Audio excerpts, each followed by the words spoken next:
২৩টি ইউনিয়ন ও একটি পৌরসভা নিয়ে শরীয়তপুর ২ সংসদীয় আসন, মোট ভোটার প্রায় ৪.৫ লাখ। পদ্মা নদী ঘেরা এই আসনটির প্রধান সমস্যা নদী ভাঙন, সড়ক যোগাযোগও নাজুক। মৎস্য ও কৃষি নির্ভর এই অঞ্চলটি বরাবরই অবহেলিত বলে মনে করেন এখানকার ভোটাররা। এ বিষয়ে সার্বিকভাবে জানাতে আমার সঙ্গে যুক্ত হচ্ছেন কাজী মনিরুজ্জামান।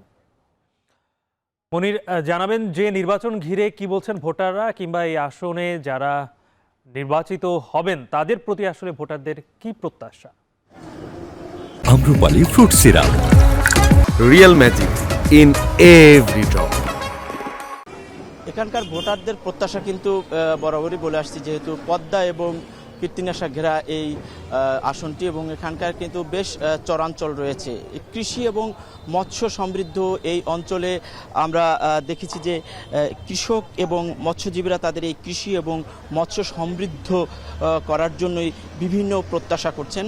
তারা বলছেন যে আসলে মৎস্যজীবীরা বলছেন যে কৃষি ব্যাংক থাকলেও মৎস্যজীবীদের জন্য মৎস্য ব্যাংক নেই। তাদের বরাবরই এই দাবিটা করে আসছেন যে এই মৎস্যজীবীরা যাতে আর কৃষি ঋণ যেভাবে উঠাচ্ছে সেভাবে মৎস্যজীবীরা যাতে মৎস্য ঋণ উঠাতে পারে, তাহলে তারা যুগ যুগ ধরে যেই দাদনের কষাঘাতে আছেন সেটা থেকে তারা উত্তরণ করতে পারবেন। পাশাপাশি নদী তীরবর্তী কোনো একটি যদি হিমাগার তৈরি করা যায়, যেখানে যে সময় মাছ নদীতে বেশি পাওয়া যায় সেই মাছগুলো যাতে তারা সংরক্ষণ করে দাম সঠিক মূল্যে বিক্রি করতে পারবেন। পাশাপাশি চরাঞ্চল থাকায় কিন্তু কৃষিতেও সমৃদ্ধ থাকায় কৃষকেরও সেই ন্যায্য মূল্য পাওয়ার জন্য এখানে হিমাগারের দাবি কিন্তু সেই শুরু থেকেই করে আসছে।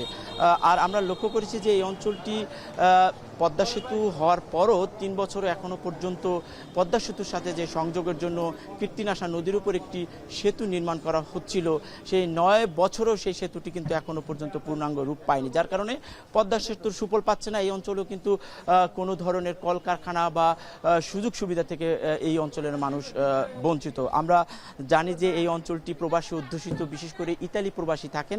ইতালি প্রবাসীদের সবসময় দাবি করে আসছিল যে তারা এই অঞ্চলে যাতে যোগাযোগ ব্যবস্থা এবং পাশাপাশি বিদ্যুতের ক্ষমতা আরও বৃদ্ধি করা হয়, তাতে তারা তাদের যেই রেমিটেন্সের টাকা সেই বিনিয়োগটা এখানে করতে পারেন এবং বিনিয়োগমুখী যে কলকারখানা তারা তৈরি করতে পারেন, এমন দাবি কিন্তু তারা করে আসছেন জনপ্রতিনিধিদের কাছে বা প্রার্থীদের কাছে। আমরা তেমনটাই দেখতে পাচ্ছি। নদী ভাঙনের কারণে বিপর্যস্ত কিন্তু এই অঞ্চলের মানুষ বছরের পর বছর ধরে, আর এই ভাঙনের কারণেই শত শত হাজারো পরিবার কিন্তু আশ্রয়হীন।